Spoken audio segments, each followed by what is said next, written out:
Chapitre 11. Les vacances de Theresa Neal. Agatha me dit qu'elle dormit du sommeil du juste cette nuit-là. Elle ne fut hantée par aucune apparition, aucun souvenir, aucun élément de notre piège redoutable. Elle fut sereine, les vacances pouvaient commencer. Il faut dire qu'il y a plus désagréable que de se réveiller à l'Hydropathic Swan Hotel. Il y a pire que de poser le regard sur les boiseries du lit à baldaquin. Il y a plus mauvaise nuit que celle que l'on fait en posant la tête sur un oreiller en plume d'oie. Il peut se révéler être plus désagréable que d'entendre toquer à la porte par le service d'étage qui vient vous servir le petit déjeuner au lit. Il est indubitablement plus compliqué que de commencer sa journée en regardant le programme des soins proposés pour les curistes de cet établissement de bien-être. En 1926, il y a des choses plus difficiles que d'être Theresa Neal dans la chambre 5 de cet hôtel du Sussex. Les 2 premiers jours, Agatha ne sortit pas. Non pas qu'elle eût peur que l'on la reconnaisse, mais plutôt qu'elle ne ressentait pas le besoin. Le monde ne lui était pas d'un grand secours. Au-delà de 2 personnes, les relations personnelles se transformaient en tragédie antique. La mort inéluctable d'une situation personnelle saine. C'était d'ailleurs une des raisons qui faisait que nous n'étions que 2 pour échafauder ce plan. Trop de Judas, trop de Brutus, et le subterfuge tombait à l'eau par trop de participants. Dans ces romans, 10 suspects étaient le maximum. Au-delà, les lecteurs se seraient perdus. Les interactions entre les personnages seraient trop compliquées à détailler. Et surtout, qui aurait envie de parler avec autant de monde dans une pièce, si ce n'est ce cher Hercule Poirot? Elle lui faisait faire ce qu'elle était dans l'incapacité de mettre elle-même en pratique. Elle prit son petit déjeuner puis appela le service d'étage pour qu'on lui fasse monter la presse du jour, et de préférence toute la presse. Elle prit le temps de lire en détail ce qui intéressait le Britannique moyen, ce qui passionnait l'habitant de Harrogate et ce qui la suspendait à la prose des journalistes parlant d'elle et de sa vie de femme auteur disparue. Et pour parler d'elle, on parlait d'elle. Tout se déroulait comme prévu. Il ne lui fallut pas plus d'une demi-journée pour reprendre ses petits carnets et griffonner de la même écriture pressée les idées en vrac qui se bousculaient à nouveau dans sa tête. Elle pouvait tout à fait imaginer un roman dans lequel Hercule viendrait passer des vacances dans un établissement comme celui-là. Mettre son détective dans une telle situation la mettait en joie. À chaque fois qu'elle écrivait des trames de romans, elle repensait à celui qu'elle voulait écrire. Celui qui...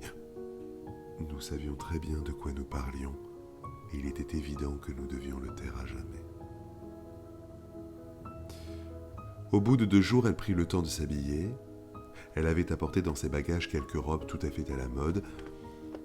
Elle prit avec elle son petit sac à main où elle avait glissé sa clé de chambre et son poudrier. Elle descendit jusque dans le hall et se dirigea vers le bureau d'accueil. « Le salon pour le déjeuner, je vous prie. »« Ah oui, c'est derrière vous, madame. La porte sur votre droite, juste avant la porte d'entrée. » lui indiqua celui qui tenait à sa disposition derrière ce desk bien trop grand pour lui. « Merci, jeune homme. » La porte de droite était déjà ouverte. À 12h30 passé, les convives de l'Hydropathique s'étaient pressés dans la salle de restaurant. Elle n'était pas préparée à ce volume.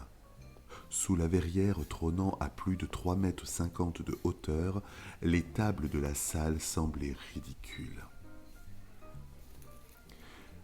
Malgré l'opalescence de décembre, tout le restaurant était baigné d'une lumière jaune, bleue et rouge. Les appliques diffusaient sur les hauts murs une chaude lumière réconfortante, de celles qui vous font sentir bien quand vous êtes quelque part. Elle regarda autour d'elle, une table au milieu de la salle, une seule personne assise. Ce n'était pas la meilleure solution, mais c'était ce qu'il y avait de mieux pour le moment. Puis-je demanda-t-elle. Oh, bien sûr. Hélène Armstrong, enchantée. Teresa Neal, de même. Vous venez d'arriver, je n'ai pas encore eu l'occasion de vous remarquer avant aujourd'hui, demanda Hélène.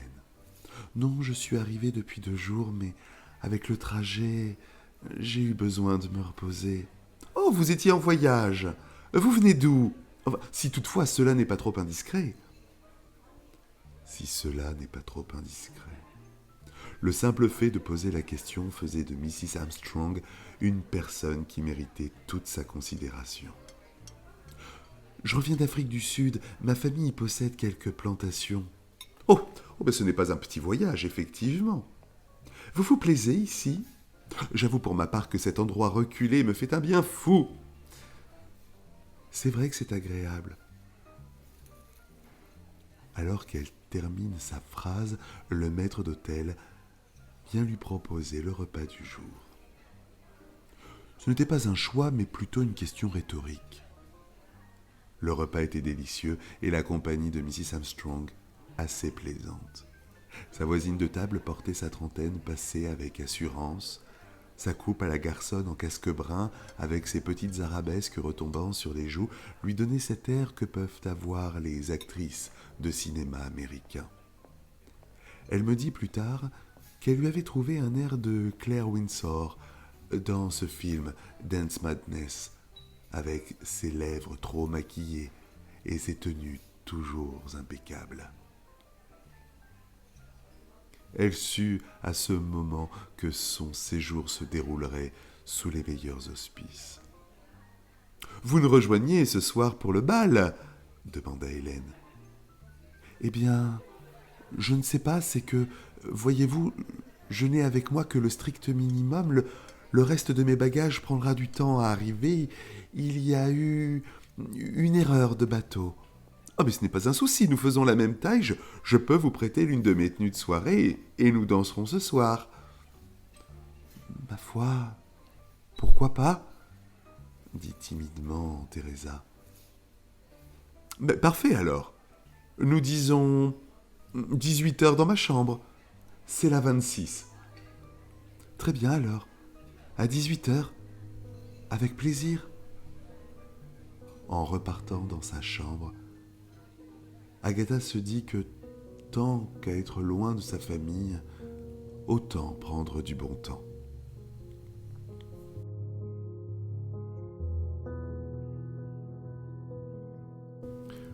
La semaine prochaine, les choses s'accélèrent pour la famille d'Agatha Christie dans la 3e partie de La Reine des Illusions.